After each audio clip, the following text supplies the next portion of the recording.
अनंतम अनंतम शुक्राना। और सच में बहुत प्यारी है आंटी और पूरा परिवार ही बहुत ही प्यारा है।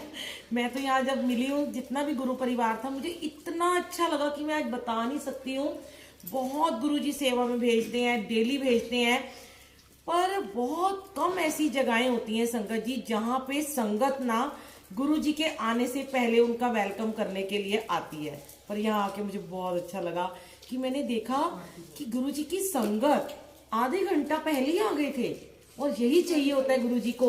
नहीं तो लोग आधा घंटा लेट आ रहे हैं, 1 घंटा लेट आ रहे हैं, 1.5 घंटे के बाद आ रहे हैं। तो गुरुजी यही देखते हैं कि मेरे लिए, मेरा वेलकम करने के लिए कौन कौन है। और सच में जैसे आंटी ने बोला कि मैं नहीं जानती, मैंने आंटी को स्पेशली बोला था, कल ही मेरी शाम को बात हुई, मैंने कहा आपकी कितनी संगत है, इन्होंने कहा 20-25 होंगे। तो मैंने बोला आप और संगत को बुलाओ जो गुरुजी को नहीं जानते या मानते हैं। तो इन्होंने कहा अच्छा उनको बुलाऊं। मैंने कहा यस, जब आप ऐसी संगत को बुलाओगे जो गुरुजी को अभी नए नए जुड़े हैं तो आपको ज्यादा सारी ब्लेसिंग मिलेगी। क्योंकि जब हम नई संगत को जोड़ते हैं तो अनंतम हमारे ऊपर कृपा होती है परमात्मा की। क्योंकि हमने अपने परमात्मा के साथ में अपने गुरु से हमने कनेक्शन के लिए सेवा की है हमने। क्योंकि देखो हमें तो ब्लेस कर दिया।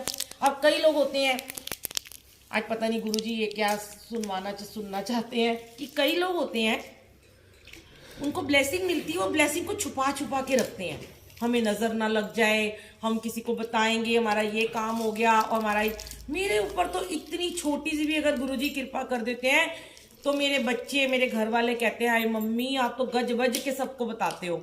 मुझे तो चैन ही नहीं आता जब तक मैं अपनी वो ब्लेसिंग अगले दिन शेयर ना कर दूं या मैं उसी समय शेयर ना कर दूं। तो आप बिलीव नहीं करोगे कि अगर मुझे कोई नहीं भी मिलता, वैसे तो हमारे यहाँ रोज अमृत वेला होता है और संडे के संडे संगत आती है और तकरीबन सत्संग होते हैं, मंडे को भी होते हैं। और सुखमनी साहब का पाठ भी आजकल डेली चल रहा है तो मैं शेयर कर देती हूँ।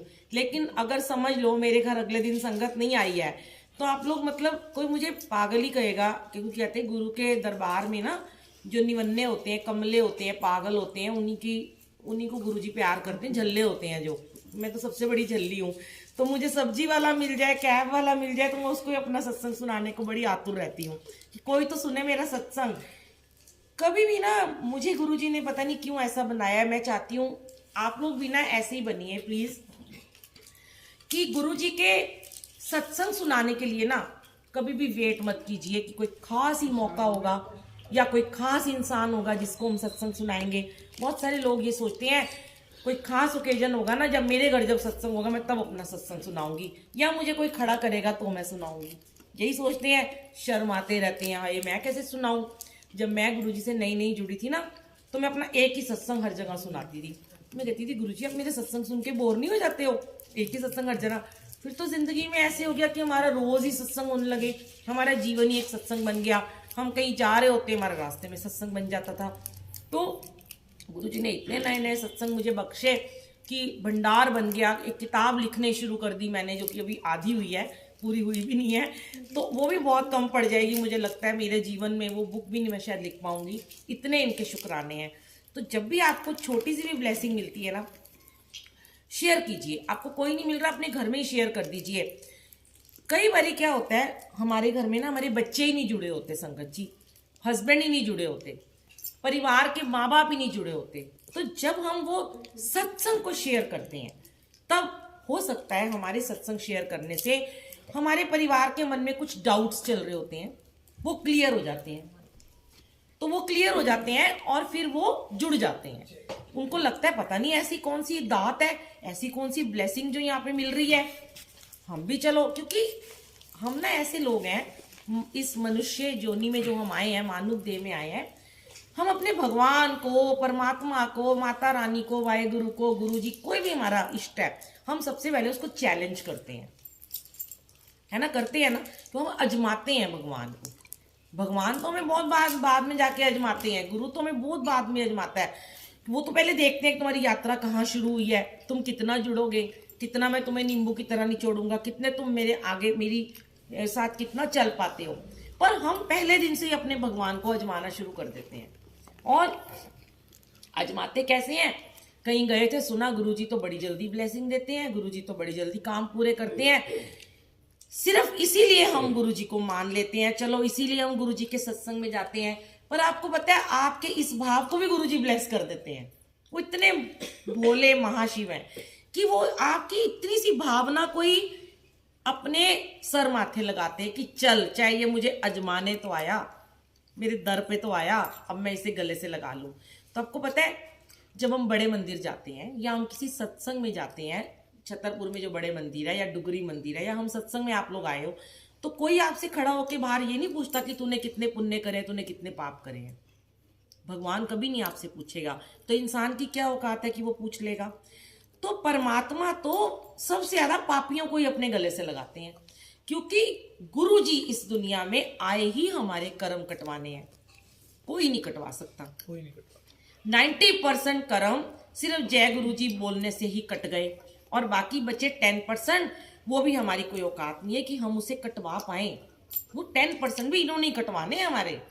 तो अगर हमने बहुत पाप किए हैं, हमने बहुत सारी गलत काम किए हैं, निंदा चुगलियां करी हैं, हमारे अंदर ईगो है, अहंकार है, तो भी इस गुरु के दर पे आने से मत डरिए, क्योंकि आपको उन्होंने ये सारी चीजें निचोड़ के बाहर फेंक देनी है और आपको एकदम पॉजिटिव कर देना है और अपने गले से लगा लेना है। तुरंत आपकी स्कैनिंग होती है, गुरु जी के पास आते ही आपकी पूरी बॉडी की स्कैनिंग हो जाती है। आपके अंदर क्या चल रहा है गुरु को सब पता है, आपके बाहर क्या चल रहा है, ऊपर से कैसे हो, अंदर से कैसे हो, परमात्मा को सब कुछ पता है, वो अंतर्यामी है। और गुरु जी तो इतने स्वीट और इतने भोले वाले हैं ना, इन पे तो प्यार उमड़ता है। क्यों? क्योंकि ना ये एक बारी में ही ना सबको अपना दीवाना कर देते हैं, अपना बना लेते हैं। जैसे कोई लड़की लड़का एकदम अट्रैक्ट हो जाते हैं ना एक दूसरे से, बॉयफ्रेंड गर्लफ्रेंड होते हैं, वो बड़ी जल्दी अट्रैक्ट हो जाते हैं।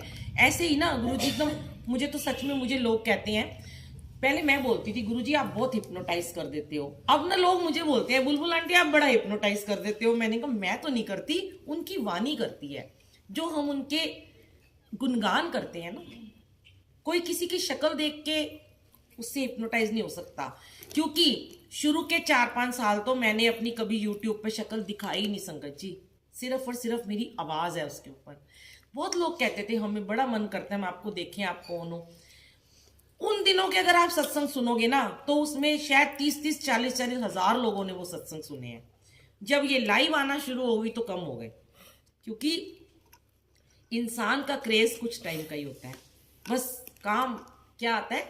अब लता मंगेशकर जी चली गई ना, उनका बड़ा सुंदर वो है ना एक भजन है, मेरे शब्द ही मेरी पहचान है, कि वो जब इंसान चला जाता है तो उसकी वाणी याद रह जाती है, क्योंकि उसने क्या गुणगान गाया था। शक्लें सूरतें तो आज है कल नहीं रहेंगी, पर गुरुजी ऐसे हैं कि जिनको देखने से बार बार दिल भरता ही नहीं है और रोज नए रूप में आते हैं। एक दिन मैं गुरुजी के साथ बैठी हुई थी, अमृत वेला करती हूँ, जैसे मंत्र जाप करती हूँ और दरबार लगाती हूँ और सुंदर सुंदर चोले, रोज नई नई डेकोरेशन। तो रोज सत्संग में भी हम जाते हैं, रोज गद्दी लगाते हैं, कई बार ज्यादातर तो अपने ही घर से चोले लेके जाते हैं। कितने चोले हैं हमारे, 10, 15, 20 होंगे, वही बार बार लेके जाते हैं। तो एक बार ना मुझे किसी ने पूछा, यंगस्टर बच्चे ने पूछा कि बुलबुल आंटी हम तो ना डिस्को में जाके बोर हो जाते हैं, हम स्कूल जाके बोर हो जाते हैं, हम कॉलेज में जाके बोर हो जाते हैं, हम पिक्चर देख के बोर हो जाते हैं, हम टीवी देख के बोर हो जाते हैं, आप रोज गुरुजी के सत्संग में सेवा करने जाते हो, आप कभी बोर नहीं होते हो? मैं कहा भाई मेरे को तो ये ख्याल ही नहीं कभी आया, मेरे को तो रोज गुरुजी एक नए रूप में दिखते हैं। मैं वही, फिर मैंने इमेजिन किया कि मैं तो वही उसी तरीके से चोला रोज लगाती हूँ, रंगोली बनाती हूँ, हाँ रंगोली के डिजाइन अलग अलग होते हैं, वैसे ही स्वरूप लगाते हैं, वैसे ही लंगर प्रसाद, वैसे ही भोग है, पर हम क्यों नहीं बोर होते?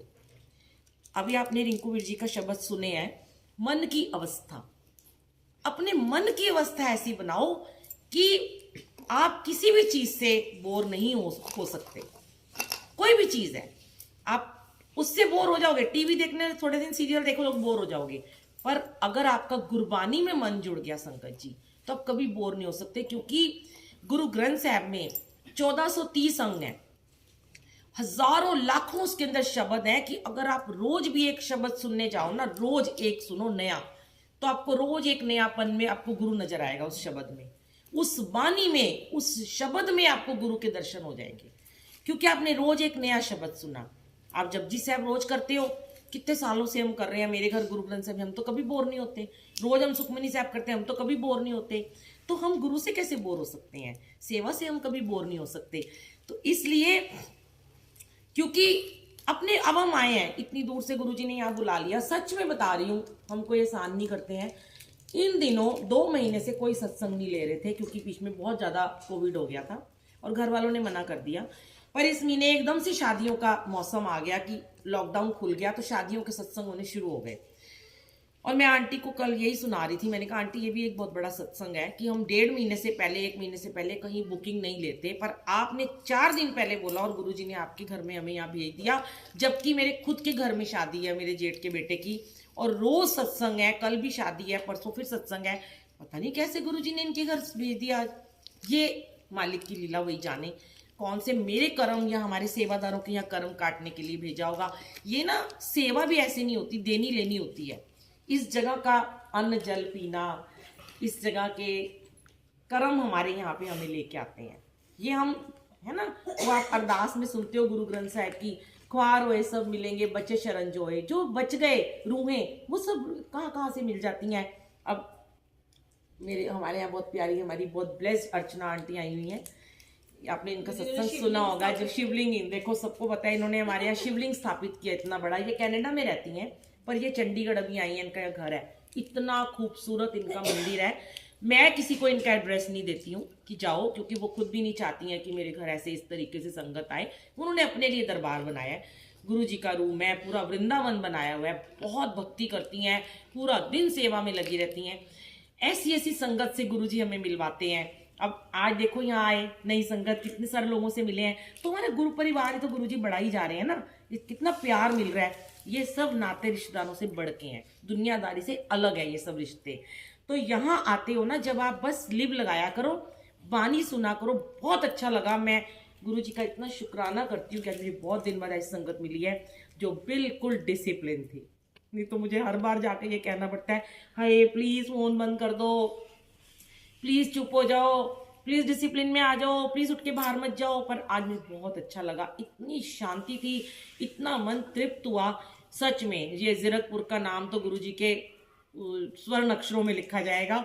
मुझे नहीं पता मैं यहाँ कैसे आई हूँ, पर वाकई में बहुत अच्छे हो आप लोग। सच में शुक्राना गुरुजी का, अनंतम शुक्राना। आंटी का बर्थडे है 12 को, हमारे पास उस दिन टाइम नहीं था, इसलिए हमने पहले ही, वैसे बर्थडे पहले नहीं मनाते, पर गुरुजी के साथ हर दिन जन्मदिन है। गुरुजी का जन्मदिन मना लो, अपना मना लो, होली मना लो। मेरा तो दिल करता है मैं तो दिए जला के दिवाली मना लेती हूँ। होली का दिल करता है तो होली किसी भी दिन रंग लगा दो। होली क्या है? होली प्यार के रंग। गुरुजी को अपने प्रेम के रंग में रंग लो, होली बन जाएगी। दिए जला लो तो उनके आगे दिवाली बन जाएगी। तो ये सब गुरुजी कराते हैं। और मैं चाहती हूँ कि एक बार थोड़ा सा आंटी सत्संग शेयर करें।